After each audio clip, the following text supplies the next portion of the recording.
여러분 안녕하십니까. CJB 시사 토론입니다. 지난달 말 청주시 시내버스 준공영제 도입과 관련해서 청주시의 협약 체결 동의안이 시의회를 통과했습니다. 이에 따라 이르면 내년 1월, 늦어도 내년 상반기에는 청주 지역의 시내버스 준공영제가 실시될 전망인데요. 시행 협약에 따라서 청주시는 시내버스의 노선 운영권을 갖게 되고 시내버스 회사에는 손실금을 지원하게 됩니다. 시내버스 준공영제는 지난 2015년부터 논의를 시작해서 6년 만에 결실을 맺게 된 건데요. 시내버스 준공영제 시행으로 앞으로 달라지는 점은 무엇인지, 그리고 남은 기간 또 논의하고 보완해야 될 점은 무엇이 있는지 오늘 이야기 나눠보겠습니다. 네, 오늘 우진교통 김재수 대표, 청주시 대중교통과 신승철 과장 나오셨습니다. 어서 오십시오. 예, 안녕하십니까. 네, 반갑습니다. 네, 이제 지난 6년여의 논의 끝에 이제 시내버스 준공영제 도입이 되는 건데요. 그동안 이제 청주 시민 여러분들은 준공영제 얘기를 뉴스에서 이제 계속 들어오셨는데 이제 그 계속 들어왔던 게 이제 시행을 앞두고 있는 겁니다.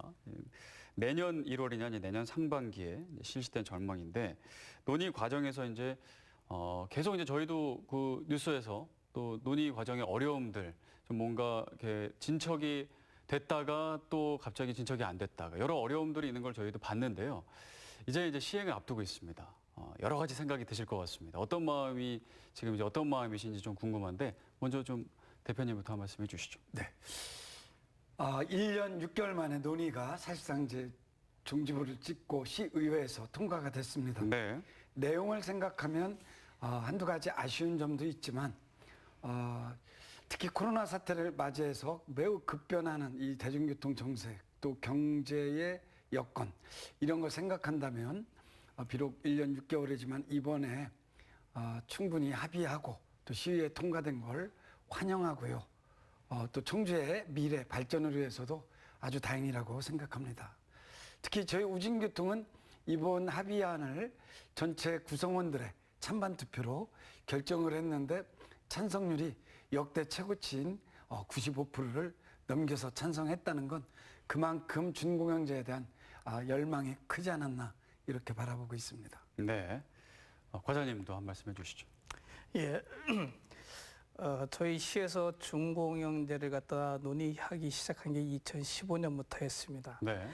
본격적으로 논의는 해오면서 그동안 뭐 여러 가지 부침도 있었지만은 시의회 동의안 통과를 계기로 실질적으로 준공영제를 도입할 수 있는 계기가 되었다는 게 굉장히 저희들한테는 좀 기쁜 마음입니다. 실무진에는.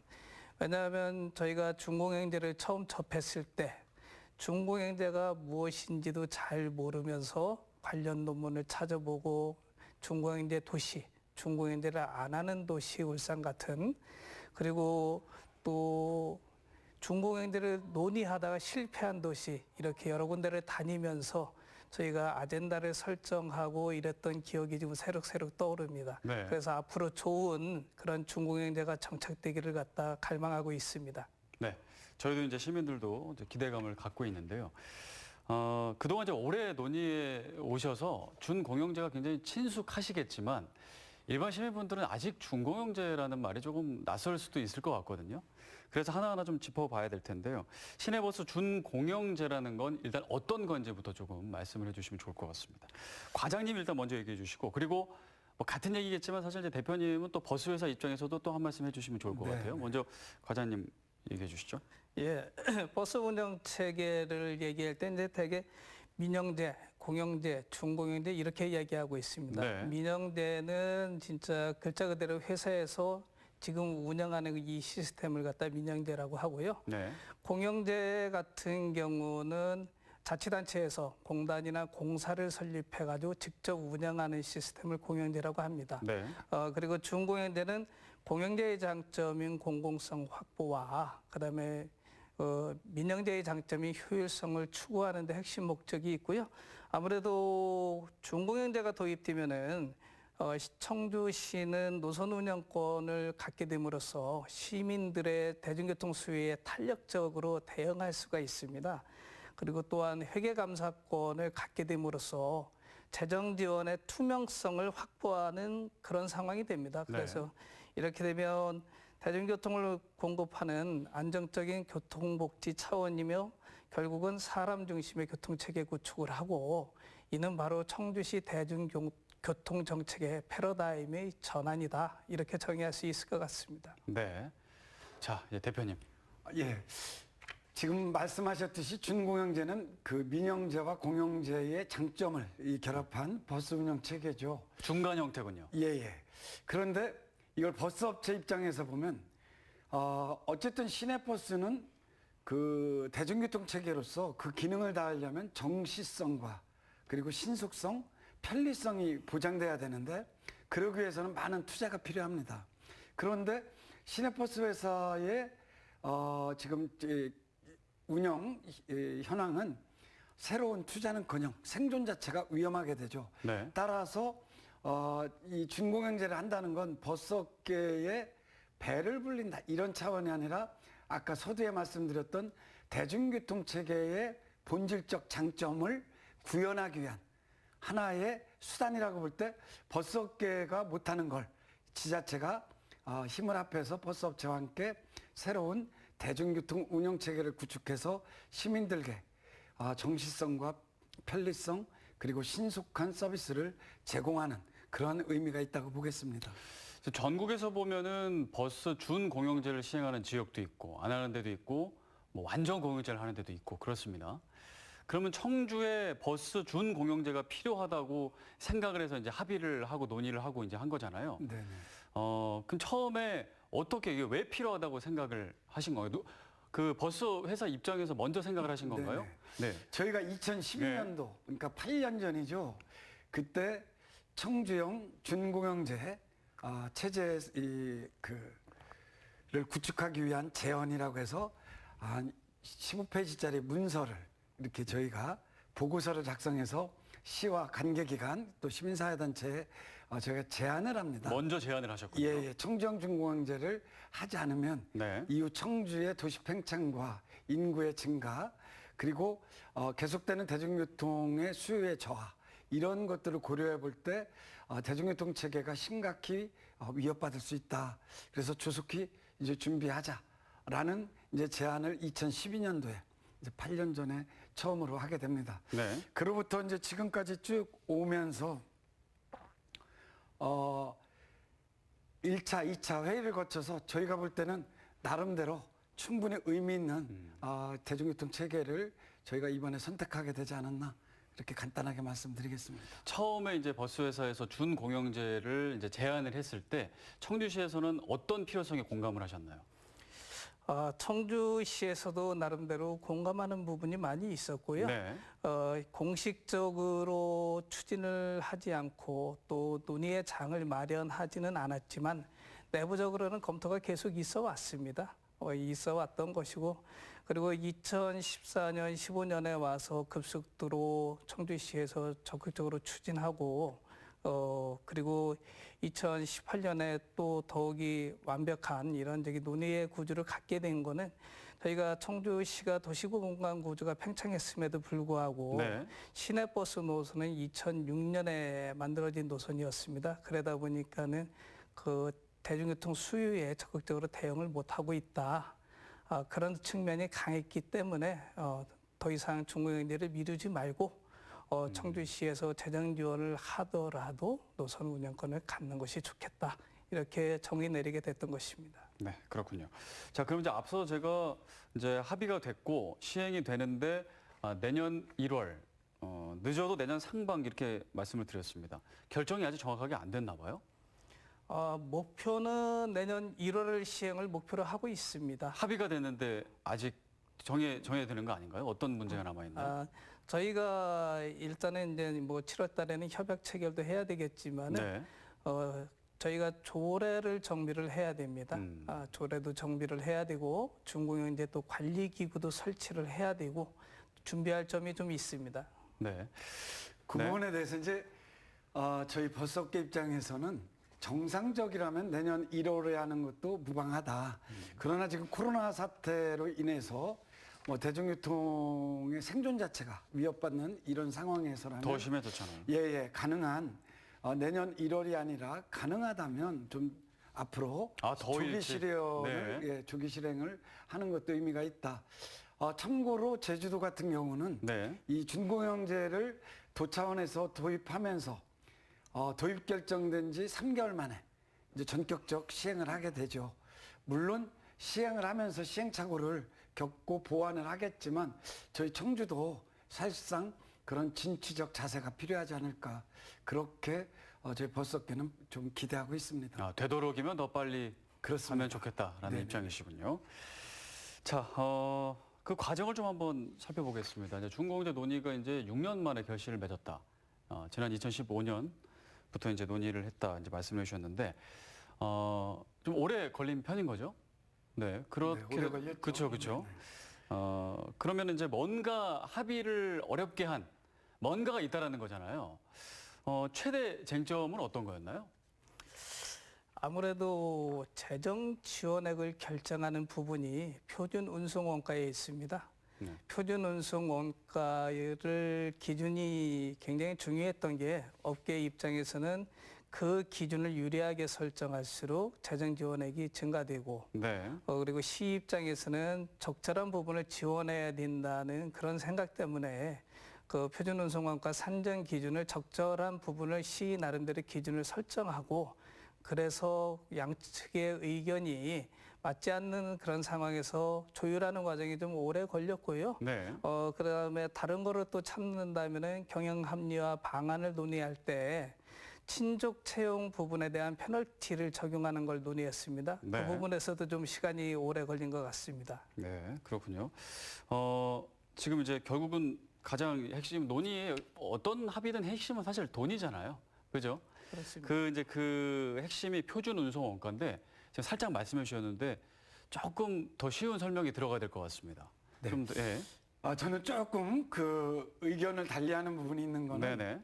2015년도에 준공영제를 1차로 논의하다 실패했을 때는 지금 과장님 말씀이 맞았어요.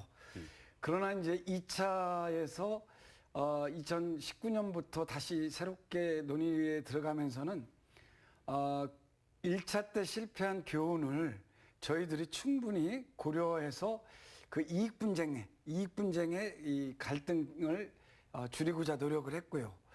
그러나 저는 이제 근본적으로 우리의 논의가 대립적으로 가지 않고 힘의 논리로 가지 않고 충분히 논의와 합의, 토론과 합의를 통해서 한 달에 한 번씩 그리고 표결보다는 합의, 요 정신을 살리면서 시간이 좀 오래 걸렸다.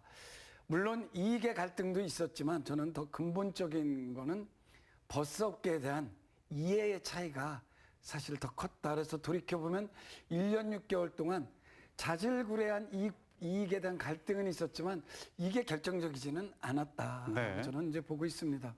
그런 면에서 표준운송 원가를 토의하는데 실제 이제 표준운송 원가는 뭐냐면 시내버스 회사가 한 대의 차량을 보유하고 가동하는데 하루에 들어가는 비용을 각 영역별로 정리하는 겁니다. 네. 예를 들어 이번 합의안은 1년에 하루에 68만 2천 원 정도가 들어간다. 한 대를 운영하는데 예. 하루에 예, 인건비, 뭐 타이어비, 기름값, 또 이걸 운영하기 위한 정비비, 사무관리직의 지원 네. 여러 가지를 묶어서 하는 건데 계산을 하는데 실제 이 부분에 대해서 아까 그 교통과장님 말씀하신 것처럼 한두 가지 뭐 친족 채용이라든가 이런 건 좀 격한 토론이 있긴 했지만 네. 저는 뭐 이런 정도를 토의하는데 그 정도 격한 갈등이 없이 이게 가능하겠냐.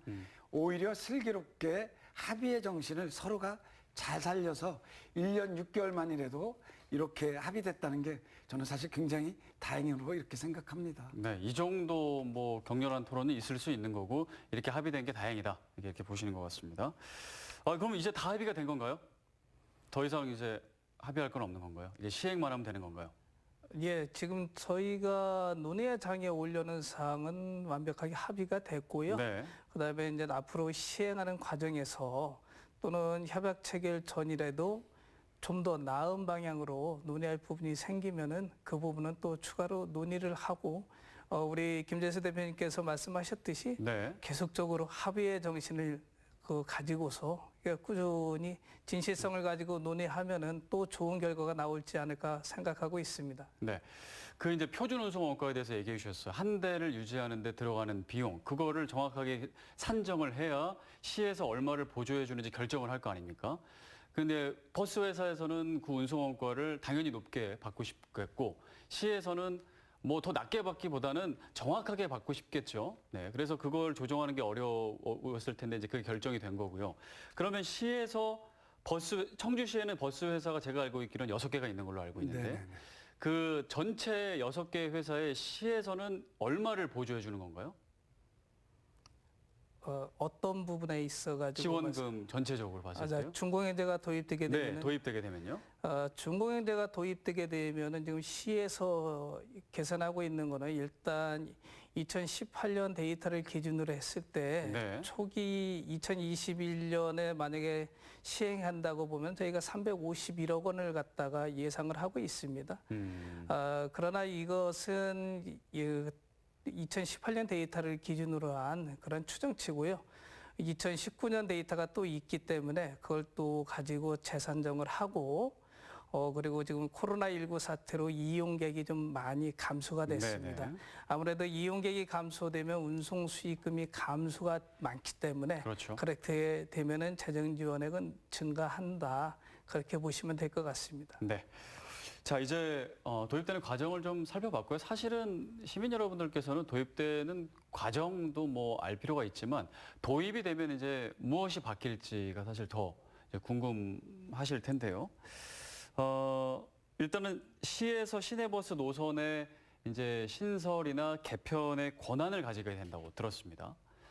청주시에서 할 수 있는 거죠. 그동안은 이제 버스 회사에서 이제 했는데 예, 그렇습니다. 어떻게 노선을 바꾸게 되는 건가요? 저희가 아까 잠시 말씀드렸듯이 청주시 지금 시내버스 노선 운행 체계는 2006년에 전면 개편 이후에 그동안 전면 개편이라는 그런 사항이 없었습니다. 네. 신규 개발이 된다든가 아파트가 또 새로 생긴다든가 그러면은 단순히 기존 노선을 갖다가 일부 조정만 하고 실질적으로 시민들의 불편을 해소하고자 하는 그러한 아무래도 노선권이 없다 보니까는 그런 행정을 할 수가 없었습니다. 네. 그래서 이제 저희가 노선권을 갖게 됨으로써 일단은 전면 개편을 좀 용역을 갖다 추진해야 되겠다. 전체적으로 다 바꿔야겠다. 예, 그렇습니다. 그 현재 도에서 노선 개편 및 운영 체계 개편 용역을 지금 추진을 하고 있습니다. 그래서 연말이면 그 결과가 나올 거고요. 그 결과가 나오면은 저희가 또 자체적으로 시에서 2017년에 노선 전면 개편 용역을 노선 개편 안을 내놓은 것이 있었습니다. 네. 그래서 그걸 기본으로 해가지고 추가로 다시 전면 개편 용역을 추진할 생각입니다. 그럼 어떤 방향으로 이제 노선이 개편되는 건가요? 지금 현재 보면은 T자형이라 그러죠. 상당로하고 사직로에 지금 90% 이상의 노선이 운행이 되고 있습니다. 네.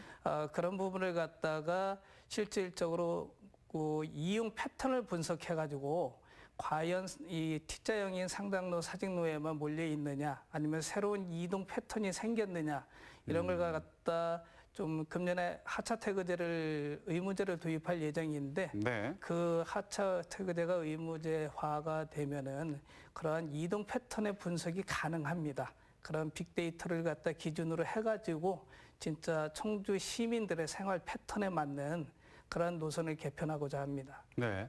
그리고 좀 오지나 벽지나 상간 벽지나 이런 데도 이제 버스가 가게 되는 건가요? 맞습니다. 현재 수익이 안 나서 못 들어가던 노선이 좀 있었고요. 네. 그런 부분에도 90%가 몰려있는 이 T자형에서 노선을 조금만 조정이 된다면은 충분히 그 소외된 지역에 시내버스가 운행하는 그런 체계가 될 수가 있습니다. 네.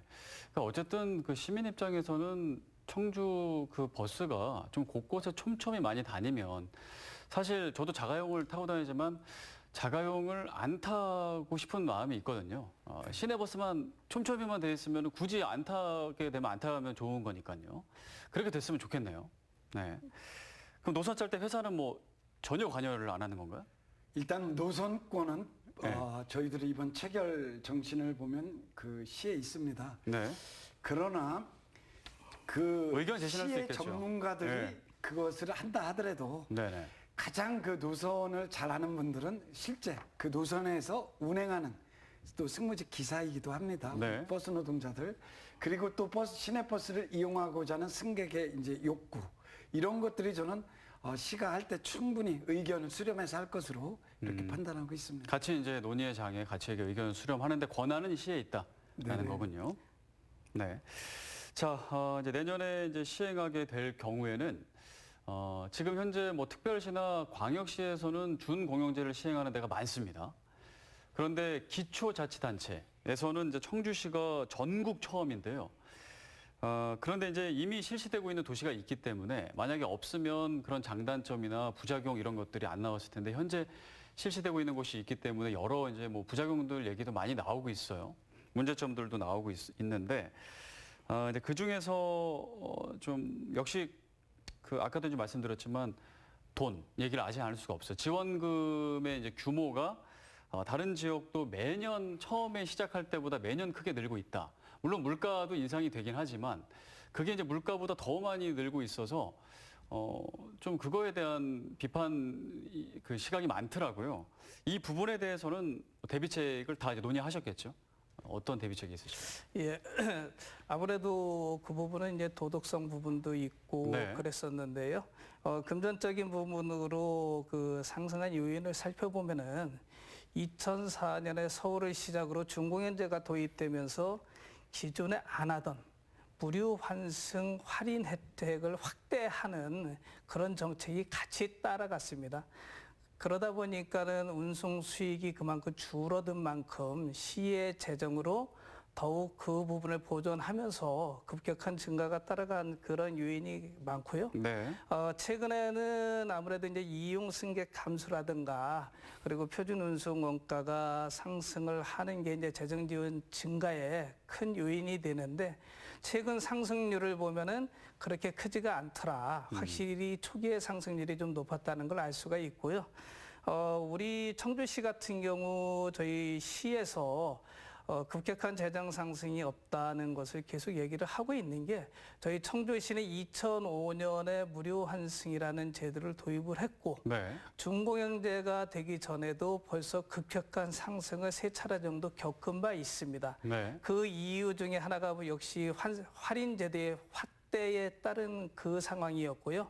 그러다 보니까 재정 지원액이 무료 환승 보전금 그리고 또 구 청주와 청원이 통합하는 과정에서 단일 요금 손실 보전금을 갖다가 추가로 지원해주고 네. 또 그 외에도 재정지원금이라는 명목으로 또 지원이 되고 있습니다. 네.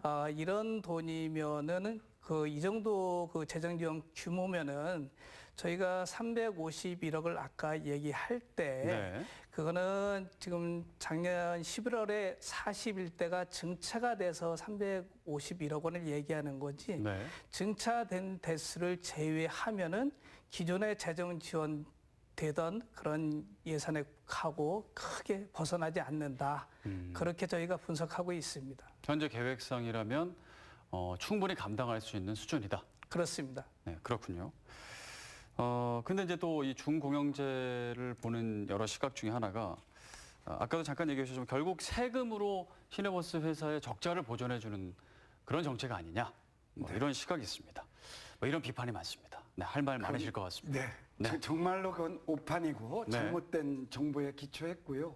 물론 그런 이제 빌미는 이미 기존의 준공영제를 시행했던 그 6개 광역도시에서 뭐 그 여러 가지 비리가 나왔죠. 네.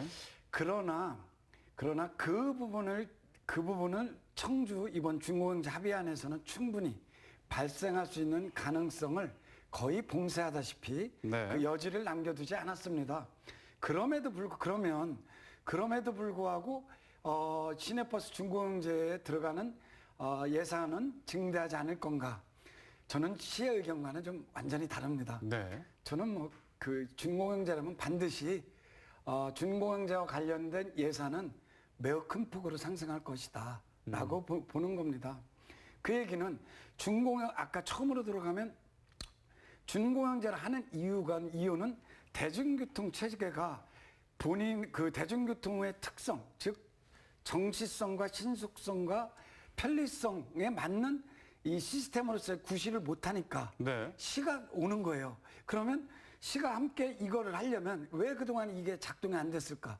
돈이 투자가 안 되고 인프라가 안 되겠고 이렇기 때문에 이 대중교통의 특성대로 아까도 말씀하셨듯이 타고 싶어도 못하는 이런 상황이 됐던 거죠. 네. 타고 싶은 대중교통으로 만들려면 신속하고 정시적이고 편리해야 되는데 이게 돈의 투자 없이 가능한 것인가? 네. 아까 말씀하신 351억 원은 순수하게 하나의 시내버스가 가동되고 보유돼서 가동되는 데 들어가는 표준운송 원가에 대한 불과한 거고 현재 유지 수준이다. 예.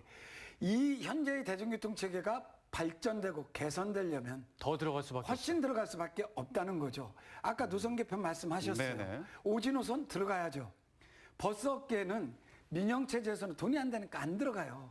그러면 수익이 안 나니까요. 예. 시가 중공영제를 해서 거기에 투입을 하게 되면 그 손실분은 당연히 예산으로 들어갈 수밖에 없는 거다.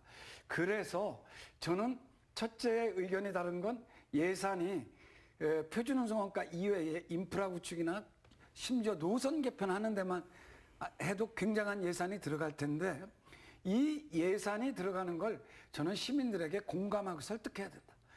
문제는 예산이 커지는 게 문제가 아니라 이 예산이 얼마나 올바르고 투명하게 그리고 시민의 이 편의에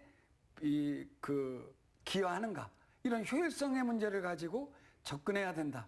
따라서 예산이 증대되면 커지면 세금이 많이 들어가면 버스 업계에 배를 불리는 것, 적자를 채워주는 것 그건 전혀 없다는 걸 다시 한번 말씀드리고 지금 이번에 협약 체결한 대로라면 버스 업계의 총 이익 보장은 약 10억이 약간 넘고 12, 3억에 불과합니다.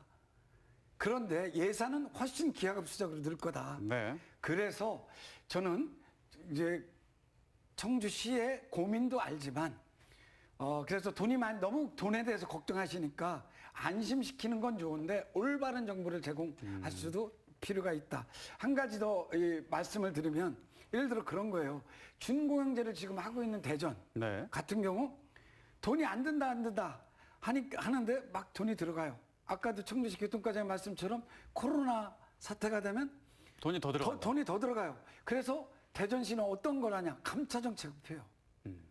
즉 비용 원가를 절감하는 정책을 시가 피는 거죠. 네. 그리고 시민에게는 대전 시민 여러분들 이건 부득이 이러니까 우리의 공공적 가치를 위해서 요 불편함은 참아내는 게 우리 모두를 위해서 이게 옳습니다.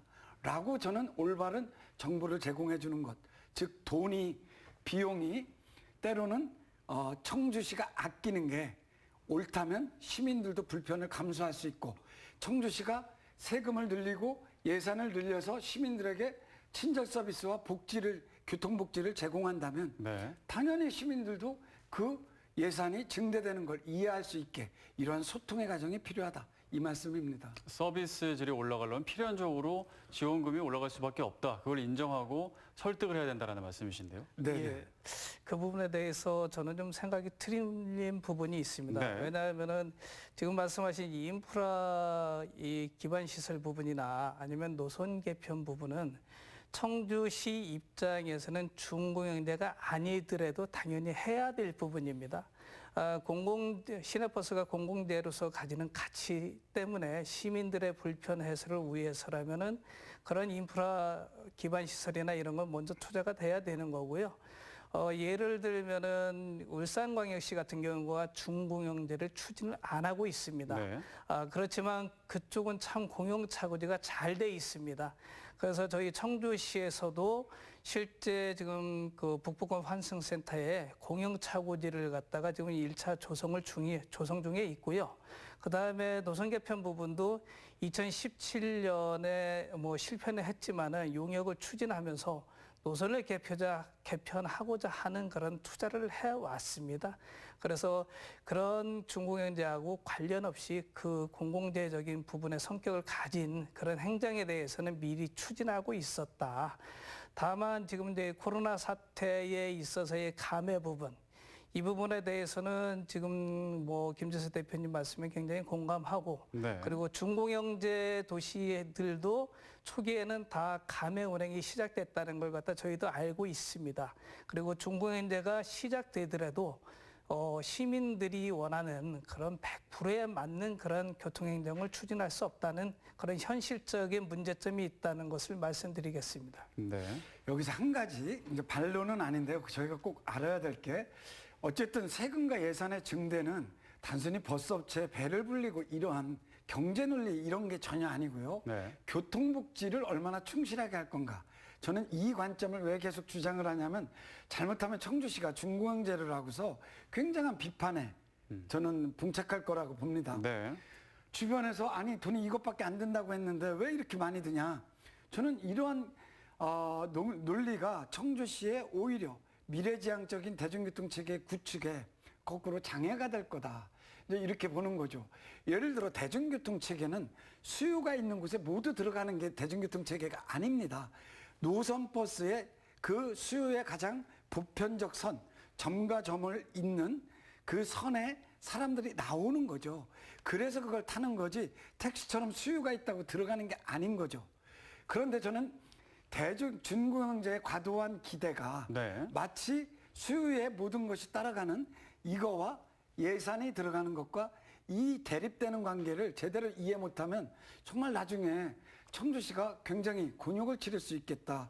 그래서 저는 이런 부분을 이제는 도입이 되는 게 기정사실화 됐다면 시민들께 준공영제가 됐을 때 또한 시민들이 감내해야 될 편의도 있지만 제공받을 편의도 있지만 감내해야 될 부분은 무엇인지 그 예산의 문제가 단순히 버스 업체의 그 적자를 메우는 부분이 아니고 여러분들의 복지와 연관되어 있다는 걸 저는 그래서 강조했던 겁니다. 그 말씀하신 대로 이제 뭐 지원금이 늘어나는데 그 늘어나는 만큼 버스의 질이 좋아진다면 시민 여러분들도 이해하실 거라는 생각이 그렇죠. 듭니다. 예, 그리고 그 부분도 설득하고 이해시킬 필요가 있고요. 그런데 이제 다른 지역을 보면 버스 회사가 지원하는 세금은 매년 회사에 지원하는 지원금은 매년 늘어가는데 시민들의 그 주는 서비스의 질은 오히려 안 좋아진다. 네, 이런 얘기도 들려요. 네 맞습니다. 그거는 어떻게 받아들여야 되는가요? 그러니까 준공영제를 하면서 네. 저는 업계 입장에서 보면 두 가지 그 변화가 있어야 된다고 봅니다. 네. 하나는 버스 업계는 크게 두 축이잖아요. 경영, 자본과 경영의 한 축, 그리고 이걸 직접 운행하는 노동자들의 한 축, 노동. 이 양측이 저는 준공영제가 갖는 사회적 의미를 정확히 인식하고 과거와 다르게 인식의 전환을 가져와야 된다. 아까도 계속 이제 말씀드릴 때 되게 불편했던 게 준공영제가 되면 버스업계 배만 불린다. 이거는 이미 저희가 이번 합의안에 철저히 그러한 결과가 오지 않도록 준비를 했습니다. 문제는 버스업체 스스로 지금 굉장히 생존의 위기에 몰렸었는데 네. 준공영제를 통해서 그러한 위기를 벗어나는 거예요. 그렇다면 시가 어쨌든 주체가 돼서 준공영제를 가동하면 시도 수익이 있어야 되는데 네. 이건 시 혼자서는 창출을 못해요. 네. 버스업계는 경영합리화를 통해서 어떻게 기여할 건가 이걸 고민해야 되는 거고요. 또 버스 노동자들은 우리가 받는 임금의 상당 액수가 시민들의 세금이다. 그럼 우리는 더 친절하고 안전하게 모셔야 된다. 라고 해가지고 친절 서비스를 정말 강화하는, 그래서 운수 노동이 갖는 사회적 가치, 이거를 실현해내기 위해서 노력하는 것. 바로 그게 준공영제라는 목적이기도 하다. 네. 저는 이러한 버스업계에서의 노동과 경영, 양측의 인식의 전환이 꼭 필요하다. 이런 생각이 듭니다. 자, 그러면 가정을 안 할 수가 없어요. 지원금이 계속 늘어나서 감당할 수준이 안 되게 되면 준공영제를 안 할 수도 있는 건가요? 무조건 가야 되나요? 그 부분이 상당히 걱정하신 분들의 의견이 많은 부분입니다. 네. 지원금이 저희가 추정하는 것보다 더 증가하고 이게 매년 급속도로 증가를 할 경우에는 그럼 어떻게 할 거냐. 현재까지는 다른 준공영제를 먼저 시작한 도시에서는 제어 장치가 없었습니다. 한번 협약을 체결하면 계속 가는 건가요? 영구 협약이 돼 있었기 때문에 네. 그런 그 다시 재검토하거나 그럴 그 상황이 안 됐었는데요. 저희 청주시에서는 청주형 준공영제는 갱신 주기를 3년으로 두기로 했습니다. 네. 그래서 처음에 만약에 내년부터 2021년부터 시작이 된다면 3년을 주기로 과연 우리가 준공영제가 불필요한 돈이 지원이 되면서 또는 그 경영 효율화라든가 아니면은 그 시민들에 대한 친절도가 낮은 상태인데 과연 이게 꼭 준공영제가 지속되어야 되나라는 네. 걸 갖다 그런 검토할 수 있는 갱신 주기를 두어서 거기에는 운영위원회가 있습니다. 운영위원회가 뭐냐면 이제 준공영제 관리기구가 만들어지면 운영위원회가 있는데 거기에서 준공영제 중지를 의결하면은 준공영제를 중지하는 것으로 그렇게 합의가 돼 있는 상태입니다. 중단할 수 있는 그런 장치가 예. 마련돼 있군요. 예, 그렇습니다. 네. 근데 그 부분은 양날의 검인 것 같아요. 네네네. 예. 그 시내버스의 표준운송원가가 기하급수적으로 는다. 네. 근데 타 지역은 늘었죠. 근데 저희 청주는 아까 교통과장님이 말씀하신 것처럼 2005년도에 환승 체계가 도입됐어요. 그리고 2012년인가 13년도에 그 청주청원 통합을 앞두고서 구간요금이라는 게 없어졌어요. 요금 네. 단일화가 됐어요. 그러면서 기하급수적으로 이 비용이 증대되는 부분에 대해서 이미 그 시기를 넘었어요. 그런데 이제 다른 의견이 나올 수 있죠. 예를 들어, 자, 이번에 화성시에서 발표가 됐죠. 18세 미만 학생들 무료. 네. 시내버스 무료 승차. 또 지금 한 번씩 되는 환승. 이거를 뭐 30분 내 또 1시간 내에 2번, 3번. 시민들의 편의를 위해서 서비스가 계속 늘어요. 네. 자, 이 부분을 제대로 인식하지 못하면 돈만 놓고서 인식이 된다면 아까 같은 결과가 나올 수 있죠. 근데 거꾸로 버스업계 입장에서 보면 굉장히 이번에 합의안이 적정 이윤도 타 지역의 절반. 네. 그리고 뭐 이런저런 제약 요건이 너무도 많아요. 그 제약 요건을 만드는 거에 동의는 했지만 이 제약 요건이 너무 안 좋다. 네. 라고 한다면 저희도 3년 내에 3년마다 경신 때 나갈 수 있어요. 오히려 안 할 수 있다. 예, 예. 그게 뭐냐면 이번에 아까 저 초기 질문이었는데 주요한 쟁점이 뭐냐고 여쭤보셨어요. 당연히 이익 분쟁이었죠. 근데 그 내용을 가만히 들여다보면 몇 가지 패턴이 있어요. 버스업계 이윤, 저는 이런 것 때문이 아니라 예를 들어 핵심적인 저희 우진교통은 이게 안 되면 안 하겠다라고 했던 게 뭐냐면 버스 운수 노동자들 또 사무직 노동자, 정비사들의 퇴직금 문제였어요. 네. 저는 이런 부분들이 전국에서는 최초로 우리 충북만 확정 급여형이라고 그러죠. DB형. 즉 임금 인상분이 그 근속연수에 작용돼서 마지막 근로기준법이 규정되어 있는 대로 퇴직 기점 3개월을 평균 임금 내서 임금을 주는 네. 근속을 이런 아주 좋은 제도가 있어요. 이건 청주만이 가지고 있는 이 제도죠. 이미 다른 광역시도는 없어요. 다 DC형이에요. 그런데 이런 것들을 만에 하나 다른 지역과 동일하게 해서 없애버린다. 그럼 노동자들의 임금 손실분이 퇴직금이 미래 임금인 퇴직금이 뚝 떨어질 텐데 이거에 대해서 저희는 나올 수 있는 거죠. 네. 자, 그래서 이 부분은 3년 주기라는 건 저는 우리가 서로를 지난 3년을 평가해보고 네. 그리고 그 평가에 기초해서 좀 더 개선해 나가는 미래지향적 그 기산점에 불과하지 저는 이걸 가지고 지나치게 낙관해서는 안 된다.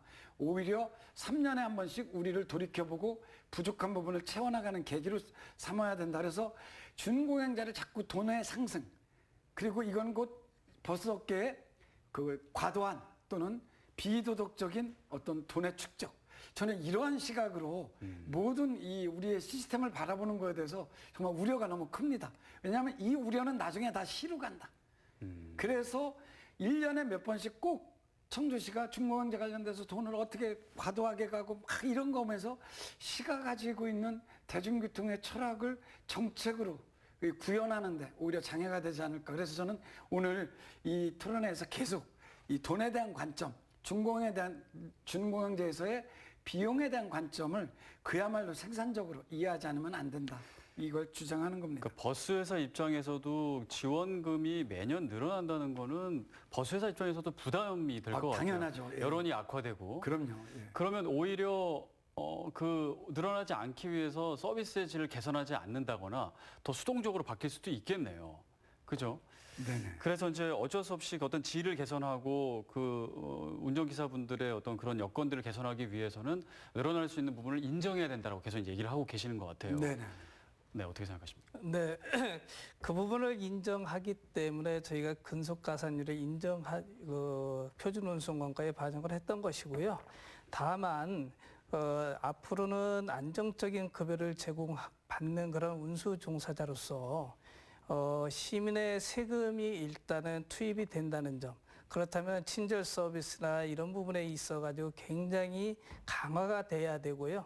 그리고 대표님들께서 경영을 하실 때 경영 평가라든가 이런 걸 저희가 또 하게 됩니다. 중간제를 하게 되면 도입되면은 경영 평가를 하게 되기 때문에 그 부분에 있어서도 좀 더 경영 합리화를 위한 노력을 갖다 앞으로도 꾸준히 하지 않을까 저희는 그렇게 생각하고 있습니다. 시민들 입장에서는 또 이런 생각을 하실 것 같아요. 아이고 너무 그 지원금이 감당이 안 되면 버스 요금 오르는 거 아니야? 뭐 이런 생각 하실 수 있을 것 같아요. 뭐 그럴 가능성도 있나요? 당연하죠. 아, 당연히 오르고요. 왜냐하면 시가 준공영제를 한다는 건 시가 곧 사실은 재정과 노선권만 가져가는 게 아니라 재정에 대한 책임도 지는 거예요. 네. 그동안은 버스업계 요구만 했지만 이제는 책임지는 최고 주체가 가장 일주체는 시가 되는 거죠. 이 청주시에서 당연히 준공영제에 대한 손익 계산을 할 것이고요. 네. 청주시가 판단할 때 이 준공영제가 어느 정도 합리성이 있는지 판단해서 재원이 부족하면 당연히 요금을 인상할 수밖에 없다. 그때마다 저는 끊임없이 반복되는 논리가 전국을 지난 15년을 보면 왜 돈을 많이 쓰냐? 왜 요금을 올리냐? 이제 시민사회단체에서 이렇게 해버리면 네. 청주시는 올바른 대중교통 정책을 피고도 오히려 거꾸로 비판을 받는 이제 이런 상황이 오죠. 그래서 청주시의 이익과 때로는 그 시민의 이익이 충돌될 수 있다. 네. 이 부분을 저는 그래서 설득하자는 이야기를 계속 반복했던 겁니다. 네. 자, 이 얘기 해보겠습니다. 청주시의 경우에 이제 그 신교통 수단을 지금 구축하려고 노력을 하고 있습니다. 트램인데요. 노면 전차 트램이죠. 지상 전철 얘기하는 건데 그거를 추진을 하고 있습니다. 근데 이제 버스 준공영제가 도입될 경우 이 트램과의 연계 방안에 대해서도 계획을 지금 짜고 계실 것 같습니다. 그 부분은 아직 신교통 수단에 대해서 구체적인 계획은 없습니다. 네. 다만 금년에 용역을 발주를 했고요. 그 용역을 추진하면서 기존 대중교통 수단인 시내버스와의 연계성 방안이 충분히 검토될 것으로 생각하고 있습니다. 네, 알겠습니다. 한 가지 네. 외국 사례를 보면 트램이 되게 이제 도입이 되면 그거를 계기로 시내버스가 이제 구체적으로 분할을 하죠. 즉 세분화되는 거죠. 그래서 주요 간선을 트램이 잡으면 시내버스는 이 실핏줄처럼 이걸 이제 이어지는 그리고 그 한가운데 이제 환승센터를 둬서 상호 공존하는 시스템을 이제 만들어내는 거죠. 네. 왜냐하면 이런 부분이 또 이해가 잘못되면 트램에 오면 우린 다 실업자가 되는 거야. 우린 다 길거리에 쫓겨나. 그래서 트램에 대한 저는 과도한 감정적 대응들이 절제되고 이성적으로 본다면 이 트램이 가장 활성화돼 있고 많이 도입된 그 나라가 유럽 아니겠습니까? 네. 거기 보면 이 역할 분담이 굉장히 잘 돼 있어요. 저는 청주도 그런 모범 사례를 만들었으면 좋겠다. 오히려 시너지를 내는. 네네네. 네. 자, 이제 우진교통 이제 대표님이신데요. 네. 그동안 이제 여러 우여곡절을 겪으면서 우진교통도 성장을 해 왔는데 이번 준공영제가 이제 시행이 돼서 또 앞으로 이제 더 도약을 했으면 좋겠습니다. 네, 감사합니다. 네. 준공영제 시행되면 어떤 것들을 기대하고 계시고 회사 내부에서는 어떤 변화들이 있을까요? 저희는 이미 2년 전, 3년 전부터 내부에서 그 자체 교육 프로그램을 통해서 많은 고민을 하고 있습니다. 이게 무슨 말이냐면 대구에 저희 우진교통이 표현할 때는 자주관리 기업 3호점이라고 하는데 대구에 자주관리 기업이 있습니다. 네. 근데 준공영제가 되면서 그 자주관리 기업이 사실상 굉장히 안 좋게 됐어요. 그래서 그러면서 거기 있는 분들은 자주관리 기업은 그 준공영제를 하면 안 된다. 준공영제는 자주관리 기업의 무덤이다. 이렇게 표현을 합니다. 네. 즉 말 그대로 자주관리 기업은 구성원들의 자치에 의해서 운영되는 회사인데 이 자치의 힘이 사라진다는 얘기죠. 그래서 저희는 이제 2년 전, 3년 전부터 1년에 한 번씩 이제 논문 발표도 하고 저희가 자체적으로 네. 자주관리 기업이 준공영제 때 어떻게 변화 발전해야지 안착할 수 있는지. 그래서 잘 된다면 그야말로 재정의 안정 이런 걸 통해서 그리고 회사의 적정현 이런 부분들이 노동자의 복지로 사용되면서 노동의 희망이 될 수 있고 자체의 기능이 활성화될 수 있는데 아주 안 좋은 대구의 사례를 예를 들면 어떻게든 간에 임금은 대구시에서 나오니까요. 네. 회사는 또 적자는 안 보니까 그러니까 내가 이 회사를 위해서 노동조합을 위해서 우리의 자치를 위해서 나는 아무것도 안 하고도 월급은 나와 이러면서 모든 시스템이 무너지는 이제 양극단의 현상이 나타납니다. 네. 그래서 저희 우진교통은 후자와 같은 그런 좋지 않은 그런 상황을 막기 위해서 이미 충분히 고민하고 토론하고 있다는 것 그런 정도로만 말씀드리겠습니다. 구성원들이 어떤 마음을 가지고 노력하냐에 따라 달라지겠죠. 네네. 자, 그러면 시민 여러분들은 준공영제가 되면 뭐가 좋아지는 거야? 이렇게 이제 생각을 기대를 하실 텐데 좀 구체적으로 좀 설명을 해주시죠. 뭐 버스가 아까 이제 노선 얘기도 해주셨고 뭐 어떤 것들이 좀 좋아지는 건가요? 시민들께서 우선 대표적으로 네네. 느끼실 부분이 일단 시내버스를 타고서 느껴지실 것 같습니다. 우선 그 운전기사님들의 친절도가 굉장히 좋아지겠고요. 네.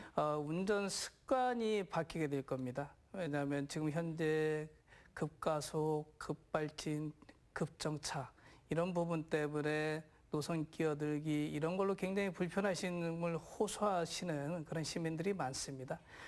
그런 부분에 있어서 이제는 정시성을 지켜지고 그리고 또 안전 운행을 갖다가 하실 수밖에 없을 것 같고요. 네. 그리고 아까도 얘기돼 있지만은 빅데이터가 구축되는 대로 노선 개편을 실시하게 됨으로써 실질적으로 이용하기 편리한 그러한 시내버스가 되지 않을까 그렇게 생각을 하고 있습니다. 실질적으로 체감도 부분에서는 그 세 부분이 굉장히 중요한 것 같습니다. 네, 일단 그게 있고 네. 저희가 볼 때는 약 세 가지 정도가 변화될 거다. 이제 가장 기본적인 건 지금 과장님 말씀처럼 시내버스가 편리해지겠죠. 네. 근데 그 구체적 내용을 보면 우선 시내버스가 편리해지려면 정시에 왔다, 정시에 출발을 해야 됩니다. 네. 근데 지금처럼 시간표에 쫓기고 뭐 여러 가지 교통 체계에 몰리게 되면 이 시간을 지킬 수 없습니다. 대중교통은 정해진 노선을 운행하는 거라 정시성의 문제가 편리함의 가장 기본이죠. 네. 그래서 준공영제가 되면 근데 지금 시간이 촉박한 건 사실은 돈을 더 벌기 위한 하나의 수단인 거죠. 이런 부분이 없어지기 때문에 노동자들의 노동 조건이 변화되면서 정시성이 확보될 것이고 두 번째로는 안전하게 될 겁니다. 네. 안전하게 된다는 건 뭐냐면 준공영제가 되기 전 지금의 민영체제가 때하고 준공영제하고 비교를 하면 사고 감소율이 약 30% 정도가 감소됩니다. 타 지역 사례를 보면 그 얘기는 시간에 쫓기고 막 엉망진창인 도로교통 체계에서 고군분투하면서 어쩔 수 없이 나는 사고도 있어요. 네. 그런데 이런 사고가 급감을 하게 되는 거죠. 당연히 그 사고는 시민을 상대로 내는 게 아니겠습니까? 차 내 사고든 차 밖에서의 추돌 사고든 따라서 시민들의 안전성이 굉장히 또 현재보다 30% 이상 그 체감이 될 것이고요. 마지막으로 신속하다는 겁니다. 네. 이제 준공영제가 되면 단순히 표준 운송원가 돈의 문제로만 보는 게 아니라 이 인프라 구축과 여러 시스템이 변할 거라고 보는데 네.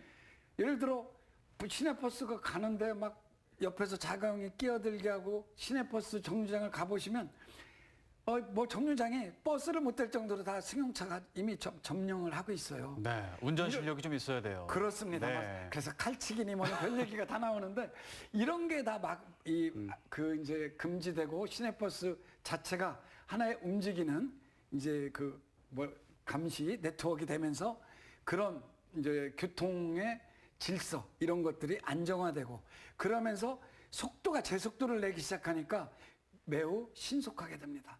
저는 그래서 신속함, 안전성 그리고 정시성 이런 것들을 시민들에게 만족감을 반드시 줄 거다. 이렇게 좀 말씀드립니다. 저는 뭐 개인적으로는 아까도 얘기했지만 그냥 자가용 안 타고 그냥 버스만 타고 다녀도 청주 다 돌아다녔으면 좋겠다. 뭐 그거 네. 하나를 그냥 바라고 있거든요. 그렇게 좀 됐으면 좋겠다는 생각을 개인적으로는 전 해봅니다. 네. 아무래도 이제 준공영제 자체가 시행되는 것 자체가 이제 굉장히 어려웠는데 합의를 해서 이제 시행을 앞두고 있고 앞으로도 이제 보완해야 될 점이 많을 것 같습니다. 오늘 얘기를 들어보니까 또 서로 더 이해해야 되는 부분도 있고요.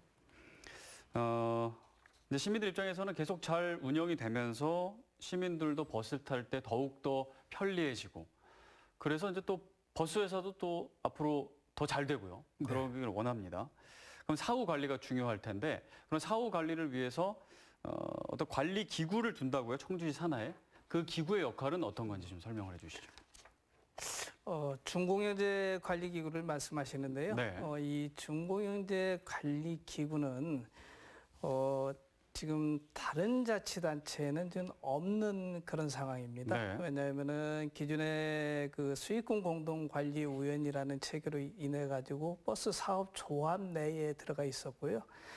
그래서 그 감시나 이런 그 독립된 그런 행동 이런 걸 좀 못했습니다. 그래서 청주시에서는 준공영제 관리 기구를 시 산하의 위원회로 독립적으로 운영하기로 그렇게 안을 잡고 합의를 된 사항이고요. 네. 그다음에 그 준공영제 관리 기구의 그 투명성, 공정성을 위해서 그 운영위원회를 설치하기로 했습니다. 그 운영위원회는 의사결정기구로서 그리고 시의회 그리고 전문가 그다음에 시민단체 그리고 운수업체 대표 노조 대표까지 같이 참여해서 네. 의사결정을 하게 되는 구조로 되어 있고요. 거기에서 합의 내용 중에 중요 사항에 대해서 충분한 논의를 거쳐가지고 공정한 그런 관리를 하는 그런 기구가 되겠습니다. 네, 알겠습니다. 자, 이제 시간이 예. 마지막 질문을 드려야 될 것 같습니다. 이제 마지막으로 한 말씀 제가 드릴 텐데, 뭐 청주시에서는 사실 처음 가보는 길이기 때문에 뭐 여러 우려도 있고요, 기대도 있습니다. 근데 마음을 모아서 뭐 잘 돼야겠죠. 네, 그래서 성공적인 시행을 위해서 청주시나 버스회사 어떤 계획을 세우고 있는지, 좀 어떤 마음가짐이신지 한 말씀 해주시죠. 대표님부터 해주시죠. 네네. 조금은 다른 답변일 수 있습니다. 네. 왜냐하면 내년도에 준공영제가 도입되면 어떻게 잘할 거냐. 근데 사실 내년도까지 네. 저희가 버틸 수 있을지 청주 시내버스 업계가 올 하반기에 엄청난 재정적 위기가 육개사 모두에게 코로나로 인해서 올 텐데 네. 과연 이 하반기를 어떻게 버텨낼 거냐가 사실은 급선무입니다. 그 다음에 이제 내년도에 계획이 나오겠죠. 일단은 그 올해를 그 잘 버텨내고 내년도 준공영제를 위해서 저희들은 우진교통이 가지고 있는 장점, 네. 전 구성원의 자발적 의지죠. 그리고 특정한 개인의 부의 축제가 아니라 공동체 정신으로 함께 이 행복한 회사 이러한 기업 문화를 장점으로 해서 준공영제를 잘 준비하고자 합니다. 근데 하여간 거듭 말씀드리는 건 올 하반기 청주 시내버스의 어려움 이거는 단순히 버스업계의 문제로만 치환하기에는 너무 크게 다가오고 있다. 그래서 해당 단체인 청주시가 이 문제에 대해서 저는 시급한 대책을 마련해 주셨으면 좋겠다라는 말씀으로 대신하고자 합니다. 네. 예, 김재수 대표님께서 말씀하시는 그런 어려움 시에서도 잘 알고 있다는 것을 우선 먼저 답변 드리고요. 네. 준공영제가 시행되면은 청주시에서는 이렇게 생각을 하고 있습니다. 청주시에 늘어나는 자동차만큼 그렇게 도로 시설과 주차장을 확대하는 것은 또 현실적으로 어렵습니다. 그리고 앞으로 교통 정책은 특히 교통 정책에 있어서는 사람 중심의 그런 대중교통 정책이 되어야 된다. 네. 그리고 대중교통은 공공교통이기 때문에 앞으로는 교통복지 차원에서 접근이 돼야 된다. 이런 생각을 하고 있습니다. 그래서 그 첫 번째가 준공영제가 시행이 된다. 이렇게 보고 있고, 그리고 시민 여러분께서도 이 준공영제를 계속 얘기했지만은 준공영제가 된다고 나에게 완벽한 대중교통 서비스가 제공되는 건 아니라는 점, 그리고 그런 현실적인 어려움이 있다는 걸 이해해 주시고 네. 굉장히 지켜봐 주시면서 많은 그런 관심을 가져주시길 부탁드리겠습니다. 네. 자, 이제 준공영제 시행을 통해서 이제 앞으로도 계속 협의할 게 많아질 것 같은데요. 잘 협의가 돼서 네. 시행이 되고서라도 그리고 지원금이 더 늘더라도 그만큼의 어떤 질의 개선을 통해서 또 설득한 건 설득하고요. 이해할 건 이해해서 모두에게 좀 칭찬받고 긍정적인 평가를 받는 준공영제가 될 수 있도록 노력해 주시길 바랍니다. 예. 네, 오늘 말씀 감사합니다. 네, 감사합니다. 감사합니다. 네, 우진교통 김재수 대표, 청주시 대중교통과 신승철 과장이었습니다.